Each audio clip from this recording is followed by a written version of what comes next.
Assalamualaikum warahmatullahi wabarakatuh. Perkenalkan, nama saya Nadila Dulansari, NIM 132. Di sini saya akan menjelaskan tentang mini riset budidaya selada Dusun Bakalan RT 1 RW 10 Desa Seratrejo Kecamatan Baruna Kabupaten Bojonegoro.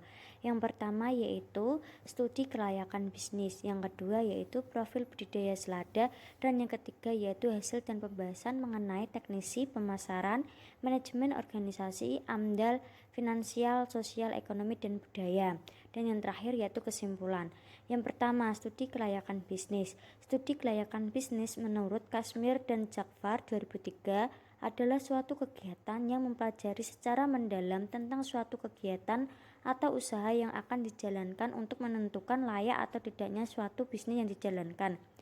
Yang kedua, profil budidaya selada. Budidaya selada di Dusun Bakalan, Seratrejo berdiri sekitar Juli 2020 yang dikelola oleh Bapak Andi dan Bapak Rudi, yang dimana mereka dibantu oleh disupport oleh CV Adi Cipta atau Rumah Sayur Mojopahit Tuban. Mereka diberi bekal dan informasi mengenai cara budidaya selada. Dari segi peralatan, mereka mengikuti arahan atau petunjuk dari konsultan RSMT sehingga mereka dengan mudah memahaminya. Metode penentuan lokasi di Dusun Bakalan karena terdapat lahan kosong yang cukup luas serta persediaan air di sekitar lahan cukup mencukupi untuk budidaya selada. Metode analisis data. Kuantitatif perhitungan finansial melalui NPV, IRR, dan lain-lain, serta kualitatif deskriptif melalui aspek teknis, pemasaran, finansial, sosial, ekonomi, dan budaya. Aspek teknisi yaitu penentuan lokasi. Yang pertama yaitu lingkungan sekitar budidaya selalu ada sangat mendukung di mana baru pertama kali mereka melihat cara budidaya selada dengan cara hidroponik. Kedua, dekat dengan jalan raya, dekat dengan ketersediaan bahan benih serta pengairan. Yang ketiga, fasilitas dan biaya transportasi yang digunakan lebih efisien karena tempat budidaya dekat dengan pasar, swalayan, serta supermarket.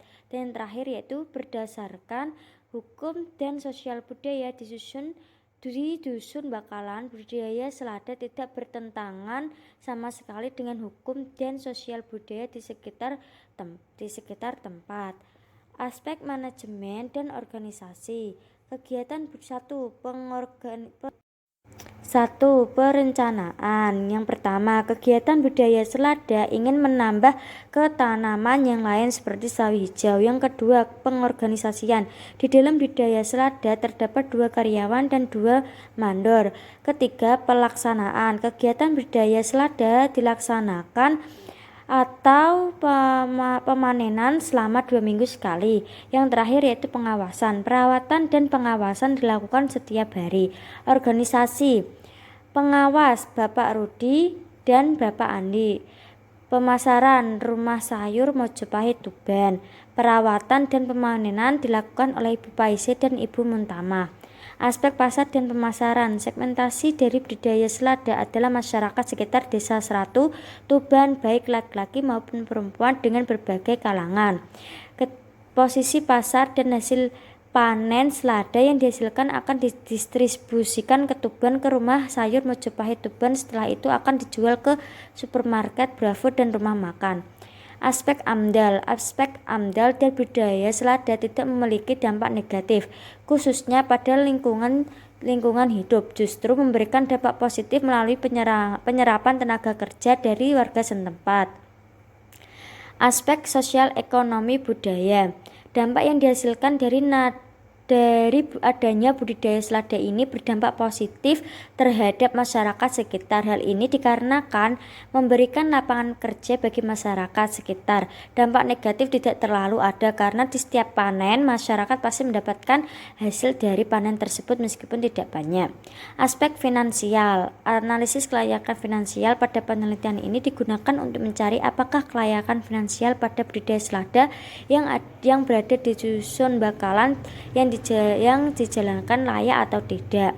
Untuk biaya dalam pembuatan media tanaman hidroponik sudah ditentukan dari Rumah Sayur Mojopahit Tuban, yaitu sekitar 60 juta sudah termasuk pipa pengairan. Sedangkan untuk gaji 2 karyawan, di setiap karyawan dibayar 30.000 per hari. Jadi setiap karyawan mendapat gaji sebesar 900.000.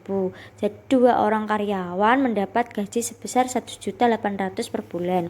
Kesimpulannya yaitu berdasarkan perhitungan baik secara teknisi, pemasaran, manajemen organisasi, AMDAL, finansial